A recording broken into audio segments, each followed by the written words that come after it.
8 years after, how do you process this whole thing? Is there another point of view that you have now that you didn't have back then? Well, to be honest, was quite naive and really unaware of how deep a hatred there is in many parts of the world for our country. And Jim and the other Americans in the 2014 timeframe were targeted really and held as political prisoners because of the hatred towards us as Americans. No doubt about it. Most people don't know that your son was a hero. He actually escaped ISIS captivity but went back voluntarily because he knew that they might kill his fellow cellmates once they discovered that he had escaped. And we write about that, of course, in Killing the Killers. So, when a parent loses a child, that's the worst thing that can happen to a parent. Do you have any thoughts about how this whole situation could have been handled differently by the American government? I do.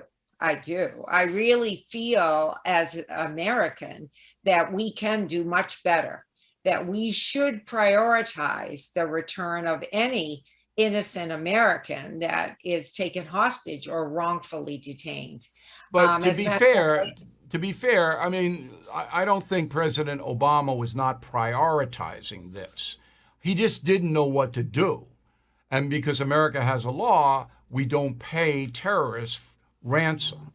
What specifically would you like to see that law changed, or what would you like to see?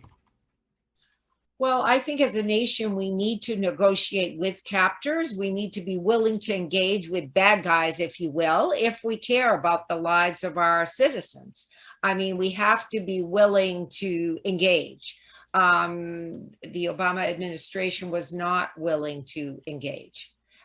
So, right there, our citizens and the British were abandoned, essentially. Now, he didn't talk to the Mueller family until the very end. Did Barack Obama ever talk to you? Not until after Jim was killed. So after your son was executed by ISIS, what happened? Tell us that. Well, a few days later, we heard from the president. And again, he reiterated that Jim was his highest priority. I argue with that. If it was a high priority, our nation could bring them home. And I know it's difficult.